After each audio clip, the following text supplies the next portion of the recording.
오늘 하나님의 말씀은 구약성경 사무엘하 9장입니다.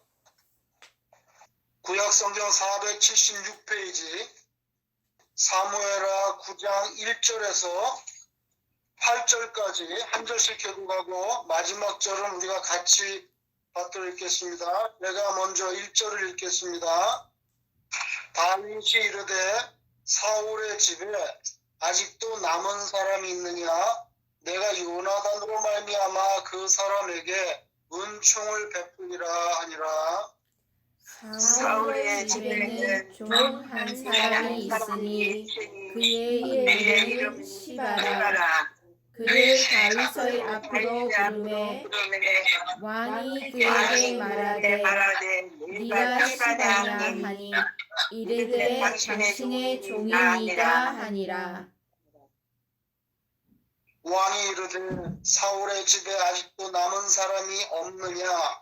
내가 그 사람에게 하나님의 은총을 베풀고자 하노라 하니 시바가 왕께 아뢰되 요나단의 아들 하나가 있는데 다리 저는 자니이다 하니라. 왕이 그에게 말하되 그가 어디 있느냐 하니 시바가 왕께 아뢰되 로드발 암미엘의 아들 마길의 집에 있나이다 하니라. 다윗 왕이 사람을 보내어 로드발 암미엘의 아들 마길의 집에서 그를 데려오니 사울의 손자 요나단의 아들 무비보셋이 다윗에게 나와 그 앞에 엎드려 절하매 다윗이 이르되 무비보셋이여 하니 그가 이르기를 보소서 당신의 종이니이다. 다윗이 그에게 이르되 무서워하지 말라. 내가 반드시 네 아버지 요나단으로 말미암아 네게 은총을 베풀리라. 내가 네 할아버지 사울의 모든 밭을 다 네게 도로 주겠고 또 너는 항상 내 상에서 떡을 먹을지니라 하니라.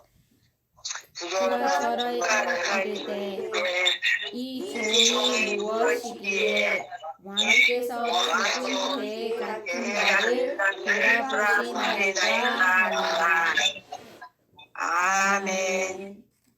오늘 로드발에 내리는 단비라는 제목으로 하나님의 말씀을 전하고자 합니다. 우리가 이 세상에 사는 동안에 자리가 참 중요합니다. 세상에는 어떻게 보면 다 늘 자리 다툼이라고 할 수 있죠. 여러 종류의 자리가 있습니다. 선두 자리, 제자리, 보금자리, 맨 앞자리, 가장자리, 여러 종류의 자리가 있죠. 서로 좋은 자리를 차지하기 위해서 경쟁을 합니다. 밀리면 후진 자리에 앉게 되는 거죠. 더 밀리면 아예 자리 자체가 없어지기도 합니다. 자격이 있어야 자리를 주는 것이 세상이죠. 사실 따지고 보면 이 세상에서는 어떤 기회라는 것도 솔직히 말하면 대부분 아무한테나 주어지지 않고 자격이 있는 이들에게 먼저 주어집니다. 하나님은 어떤 분이십니까? 물론 자격 있는 자에게 자리를 주십니다. 그런데 아주 자주 무자격자에게도 자리를 주신다는 거지요. 시편에 보면 이런 말씀이 있습니다. 시편 8편 4절에서 5절에 보면 사람이 무엇이기에 주께서 그를 생각하시며 인자가 무엇이기에 주께서 그를 돌보시나이까. 그를 하나님보다 조금 못하게 하시고 영화와 종기로 관을 씌우셨나이다. 이런 말씀이 있습니다.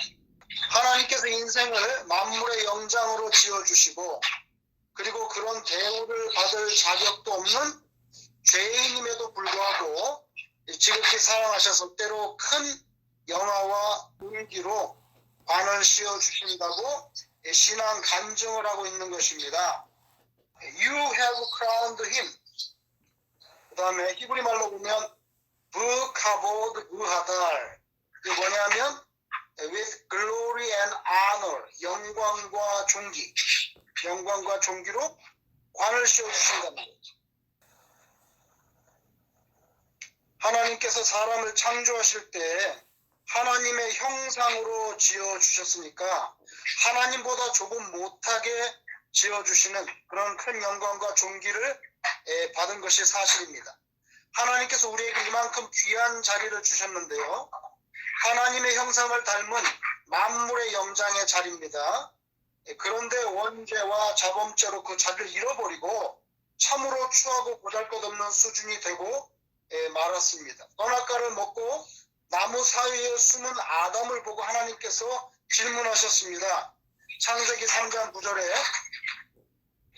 여호와 하나님이 아담을 부르시며 그에게 이르시되 네가 어디 있느냐. 이것이 성경에 기록된 인류에 대한 하나님의 최초의 질문이지요. 네가 어디 있느냐, 너의 자리가 지금 어디냐, 그 말씀입니다. 그러나 결국 하나님께서는 인간을 너무 사랑하시기 때문에 선과 악의 문제를 완전히 넘으셔서 선악과 문제가 있지만 사랑으로 결국에는 우리 인생을 덮어주셨습니다. 예수님을 보내주신 것이 바로 그 증거죠. 다시금 새로운 에덴 동산의 자리를 주시는데요. 오늘 네가 나와 함께 낙원에 이르리라. 바로 천국의 자리입니다. 그것은 오직 예수 그리스도의 보혈의 공로로만 가능합니다. 예수님께서 십자가 지시기 전에 밤새워 얼마나 간절히 기도하셨는지 날짜로 따지면 양력 3월이나 4월 그 싸늘한 팔레스틴 땅의 날씨에도 불구하고 한밤중에 땀방울이 흘렀다고 되어 있습니다. 성경에. 근데 주님께서 얼마나 진을 빼는 간절한 기도를 그날 밤에 드리셨는지 복음서에는 그 땀방울이 마치 핏방울처럼 되었다고 누가복음 22장 44절에 기록해주고 있습니다. 주님의 죽음이 우리를 살립니다. 에덴 동산의 실패가 겟세마네 동산에서 충분히 커버되고 승리가 됩니다. 동산이 바뀌었어요. 에덴에서 겟세마네로. 이것이 우리가 살아나는 이유죠. 세상에는 자비가 없습니다. 무자비합니다. 은혜가 없습니다. 자리가 사람을 만든다는 말도 있지만 실제로 이 세상에서 그런 경우는 흔하지 않습니다. 수혜 자격, 취업 자격, 입국 자격, 대부분 먼저 자격을 갖추고 나서야 작은 자리라도 얻을 수가 있는 게 이 세상인데, 그런데 하나님께는 자비가 있습니다. 하나님께는 은혜가 있습니다. 네, 오늘 본문의 무비보셋은 절망입니다. 5살 때, 성경에 보면 5살 때 자기 할아버지 사울하고 또 아버지 요나단이 같이 죽었어요. 블레셋과의 전투에서 죽었죠. 왕가가 완전히 몰락한 것입니다. 그 소식을 들은 당황한 유모가 말하자면 왕세손 무비보셋을 안고 도망치다가 그만 너무 황급히 도망치다가 아이를 떨어뜨려가지고 그만 이 무비보셋은 평생 절름발이가 되고 말았어요. 사무엘하 4장 4절에 보면 그렇게 떨어뜨려서 평생 다리를 절개했다고 했습니다. 그런 이후에 무비보셋은 숨어서 자랍니다. 과거 자신의 조부 사울왕이 다윗을 얼마나 집요하게 죽이려고 했는지 들었을 겁니다. 그런데 또 선한 사람을 만나가지고 마길이라고 하는 사람이 오늘 성경에 보니까 그를 자기 집에 보호하고 살게 해줬어요. 거기는 어디냐면 요단 동편 로드발이라고 하는 동네입니다. 로드발이라고 하는 동네. 여기 어디냐면 이스라엘 수도 예루살렘으로부터 아주 먼 곳입니다. 일단 요단강을 건너서 동쪽으로 넘어가가지고 다시 북쪽으로 쭉 올라가면 갈릴리 만나는 아래쪽에 로드발이라는 동네가 있어요. 그러니까 다윗이 사는 곳으로부터 아주 멀리 문하세 지파 땅 아주 척박한 로드발이라는 곳인데 거기에서 살고 있었습니다. 로드발이라는 지명의 뜻은 목초지가 없다라는 뜻입니다. 아예 이 단어 자체가. 목초지가 없다. 얼마나 황량하면 동네 이름이 그런 뜻이겠어요. 그 척박한 땅에서 신분 숨기고 살아갑니다. 몰락한 왕족의 왕세손은 결코 세상에 드러나서는 안 되지요. 자칫하면 죽습니다. 그가 세상으로 나올 길은 오직 한 가지밖에 없는데 하나님이 불러주셔야만 가능합니다. 무비보셋에게는 그런 은혜가 필요했는데요. 여러분, 은혜가 뭡니까? 은혜가 뭡니까? 받을 자격이 없는 자, 되갚을 능력이 없는 사람에게 베풀어지는 선물이 은혜입니다. 하나님께서 무비보셋을 돌아보십니다. 다윗을 통해서 찾아오셨어요. 여러분, 은혜는 안심시키는 것부터 시작됩니다. 오늘 본문 7절을 보시면 다윗이 그에게 이르되 무서워하지 말라, 무서워하지 말라. 조부 사울의 땅을 다 돌려주고 항상 다윗의 상에서 식사하라고 그렇게 말해줍니다. 말하자면 혼자 밥 먹는 그런 혼밥 생활은 끝났다. 토지를 돌려줍니다. 완전한 복귀입니다. 복권입니다. 왕손 대우를 해주겠다는 뜻이지요. 하나님은 과거 요나단의 신세를 진 다윗을 일깨워가지고 요나단의 자식 무비보셋을 돌보십니다. 쥐구멍에 햇볕이 정말 들었어요. 다윗은 둘도 없었던 친구 요나단에게 신세진 것을 그 아들 무비보셋에게 갚은 격이지만 그러나 이것은 하나님의 은총이 없이는 이루어지지 않았을 것입니다. 다윗에게는 그런 선한 마음을 주셨고요. 그리고 오늘 본문에 보니까 무비보셋은요, 지극히 겸손한 사람입니다. 8절에 보니까 우리가 같이 읽었는데 8절에 보니까 무비보셋은 다윗 앞에서 자신을 가리켜 죽은 개 같은 나라고 그렇게 낮추었습니다. 하나님은 교만한 사람을 싫어할 정도가 아니라 성경에 보면 교만한 사람은 대적한다고 했어요. 대적한다고. 여러분, 하나님이 대적하는 인생은 끝난 인생이잖아요. 그러니까 교만한 사람은 정말 끝난 인생인 거죠. 겸손한 자에게 은혜를 베풀어 주십니다. 평생 숨어 살려고 했던 그 불안이 이제 영광으로 바뀌었어요.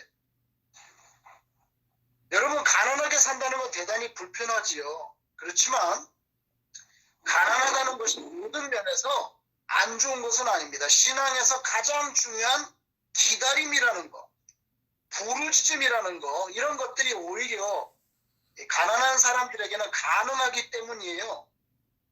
겸손해질 수 있는 토양이라는 것이 부유함보다는 가난함에서 더 비옥해지기 때문입니다.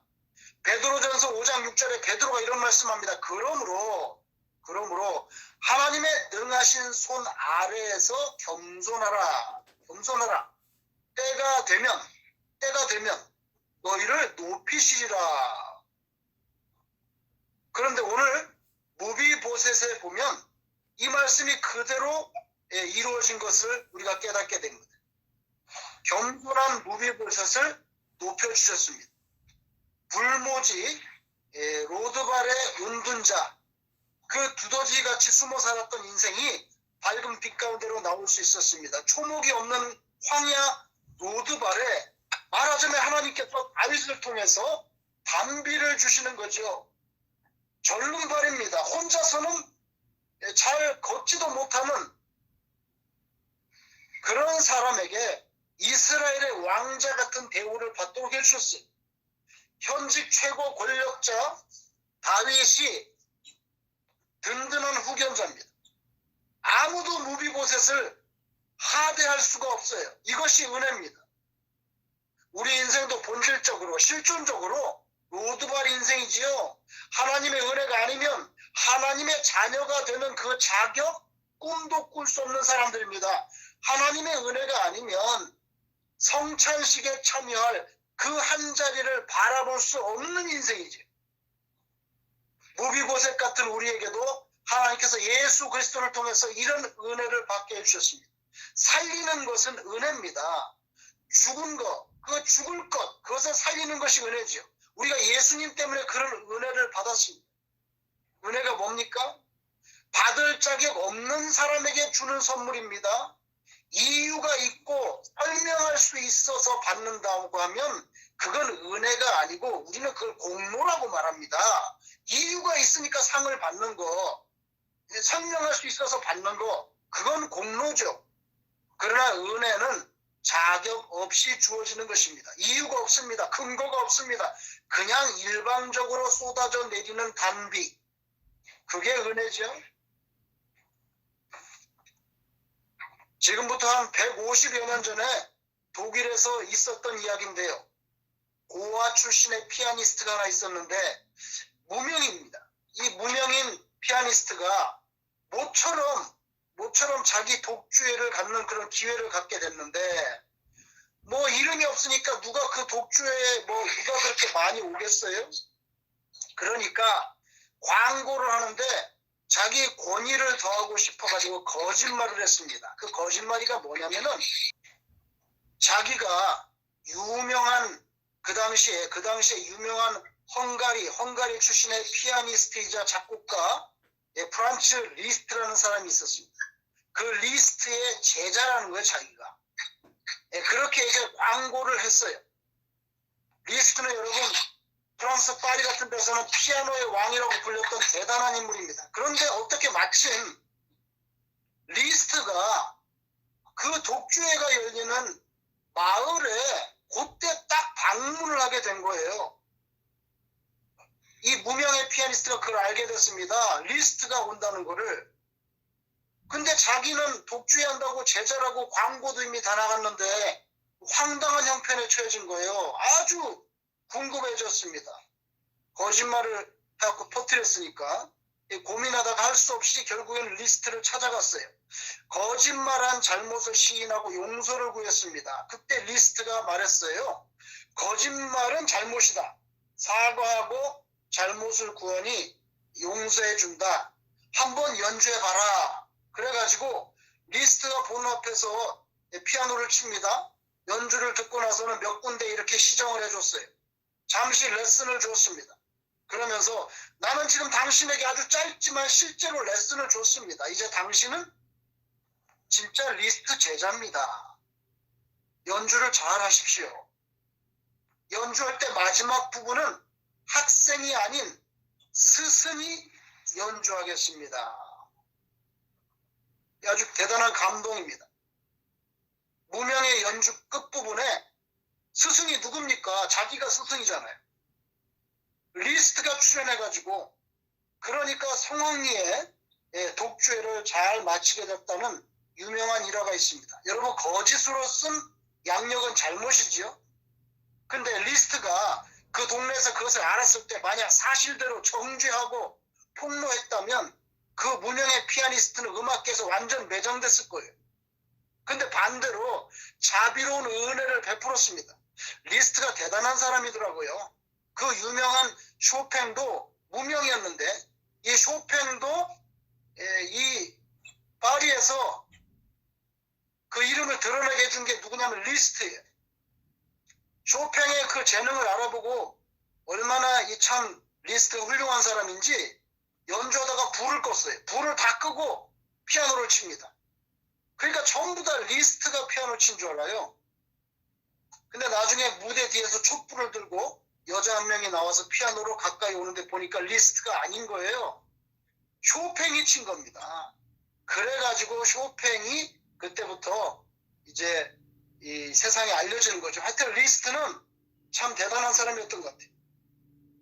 그 거짓을 자기가 제자도 아니면서 리스트 제자로 가는 그런 거짓을 더 이상 거짓되지 않게 만들어주기 위해서 실제 레슨을 줬습니다. 도와줍니다. 품어줍니다. 그래서 매장될 뻔한 사건이 이렇게 훈훈한 이야기로 지금까지 세상에 전해지는 거죠. 이게 은혜가 남기는 덕입니다. 은혜는 변화시킵니다. 은혜는 살립니다. 죄인인 우리를 위해서 주님이 십자가의 죽음을 당하셨습니다. 그게 은혜지요. 예수님의 낮아지심으로 우리의 가치가 높여집니다. 하나님의 자녀가 되게 해주셨습니다. 무비보셋이 다윗을 만나지 못했다면 평생 햇볕으로 한번 나와보지 못했을 거예요. 늘 숨죽이면서 로드발에서 그냥 마길의 집에서 생전 나오지도 못하고 그렇게 숨어 지냈을 텐데, 다윗의 그런 은혜가 없었다면 어둠 속에서 살아야 되는 인생이었어요. 밝은 곳, 왕의 식탁, 그런 자리 상상해 볼 수 없었을 겁니다. 그래서 여러분, 은혜가 없다는 것은요, 결국에는 자리가 없다는 것입니다. 은혜가 있으면 자리가 생기는 거지요. 십자가의 은혜가 우리에게 없었다면 우리는 앉을 자리 없습니다. 근데 예수님이 우리를 대신해서 피 흘려 주셨기 때문에, 은혜가 있기 때문에 우리에게 자리가 생기는 거죠. 에베소서 2장 4절에서 6절, 긍휼이 풍성하신 하나님이 우리를 사랑하신 그 큰 사랑을 인하여 허물로 죽은 우리를 그리스도와 함께 살리셨고, 또 함께 일으키사 그리스도 예수 안에서 함께 하늘에 앉히시니. 그래서 천국에 우리 자리를 마련해 주시는 거지. 십자가 주님의 대속의 보혈, 그 은혜가 있기 때문에 하나님의 나라에 저와 여러분의 자리가 생겨나는 줄로 믿습니다. 여러분, 우리가 다시 예수님께 집중해 봅니다. 요한복음 1장 4절에서 5절에 예수님의 탄생에 대해서 이렇게 묘사합니다. 그 안에 생명이 있었으니 이 생명은 사람들의 빛이라. 빛이 어둠에 비치되 어둠이 깨닫지 못하더라. 이렇게 되어 있습니다.